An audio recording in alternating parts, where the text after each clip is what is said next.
வருகிற வியாழக்கிழமை காலை 10 மணிக்கு மாண்புமிகு தமிழக முதல்வர் கழக தலைவர் அவர்கள் 2வது முறையாக திமுக கழக தலைவராக தேர்ந்தெடுக்கப்பட்ட பிறகு கோவை வருகை தருவதையொட்டி கோவை விமான நிலையத்தில் மாபெரும் வரவேற்பு அளிப்பது குறித்து 7/12/2022 திங்கட்கிழமை இரவு 7:30 மணியளவில் மாண்புமிகு தமிழக மின்சார மதுவிலக்கு மற்றும் ஆயத்தீர்வைத்துறை அமைச்சர் வி. செந்தில் பாலாஜி அவர்கள் வழிகாட்டுதலில் வடகோவை கிராஸ்கட் சாலையில் உள்ள கோவை மாவட்ட கழக அலுவலகத்தில் கோவை மாநகர் மாவட்ட கழக அவசர செயற்குழு கூட்டம் மாநகர் மாவட்ட அவைத் தலைவர் கணபதி ராஜ்குமார், முன்னாள் மேயர் தலைமையில் மாநகர் மாவட்ட துணை செயலாளர் கல்பனா செந்தில், பொருளாளர் S.M.P. முருகன், தலைமை செயற்குழு உறுப்பினர்கள் TSP கண்ணப்பன், வே. பாலசுப்ரமணியம், P. ஆனந்தகுமார் ஆகியோர் முன்னிலையில் மாநகர் மாவட்ட செயலாளரும் முன்னாள் சட்டமன்ற உறுப்பினருமான நா. கார்த்திக் அவர்கள் மாண்புமிகு தமிழக முதல்வர் கழக தலைவர் அவர்கள் 2வது முறையாக திமுக கழக தலைவராக தேர்ந்தெடுக்கப்பட்ட பிறகு முதல் முறையாக கோவைக்கு வருகை தருவதையொட்டி கோவை விமான நிலையத்தில்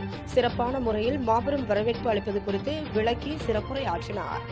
இந்நிகழ்வில் கழக சட்டத்துறை இணைச் செயலாளர் வழக்கறிஞர் K.M. தண்டபாணி, கழக தீர்மான குழு உறுப்பினர் மு. ரா. செல்வராஜ், கோவை மண்டல தகவல் தொழில்நுட்ப அணி அமைப்பாளர் ஆ. தமிழ்மறை, வழக்கறிஞர் P.R. அருள்மொழி, பொதுக்குழு உறுப்பினர்கள் மா. மகுடபதி, மு. மாசா முருகன், சா. குப்புசாமி, கார்த்திகேயன், S.K. ஆனந்தகுமார், சரஸ்வதி, புஷ்பராஜ், ரா. மணிகண்டன், தங்கம் என்கிற சந்திரசேகர், சசிகுமார், ஜோ. நோயல் செல்வம், பகுதிச் செயலாளர்கள் S.M. சாமி, சிங்கை மு. சிவா, துரை, செந்தமிழ் செல்வன், மா. நாகராஜ், ரா. Cheralathan, R.M. Sethuraman, market M. Manoharan, V.I. Badruddin, Ganapathi Loganathan, Anjugam Palaniappan, K.M. Ravi, A.M. Krishnaraj, வ.ம. சண்முகசுந்தரம், பாக்யராஜ், அணிகளின் அமைப்பாளர்கள் வழக்கறிஞர் ரா. விஜயராகவன், நா. Babu, Subramaniam, agri Balu, Ramkumar, Shahjahan, Srinivasan, doctor Emerald, Sami Thangam, C.R. Kanimozhi, மேரி ராணி, R.R. மோகன்குமார், R.K. சுரேஷ்குமார், வட்டக்கழக செயலாளர்கள் கலந்து கொண்டனர்.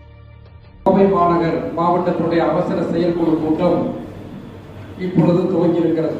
இந்த கூட்டத்தினுடைய நோக்கம் நம்முடைய மாண்புமிகு தமிழகத்தினுடைய முதலமைச்சரின் எழுச்சி நாயகனாக தமிழகத்திலே மட்டுமல்ல இந்திய திருநாட்டிற்கு ஒரு முன்னோடி முதல்வராக தேர்தல் நேரத்தில் சொன்ன வாக்குறுதிகளை 80% மேற்பட்ட வாக்குறுதிகளை நிறைவேற்றி மக்களின் மனதை கவர்ந்த மாபெரும் தலைவர், சமூக நீதி பாதுகாவலர் நம்முடைய அன்பு தலைவர் தளபதி அவர்கள் வருகின்ற 10ஆம் தேதி காலை சரியாக 10 மணி அளவில் சென்னையிலிருந்து விமானம் மூலமாக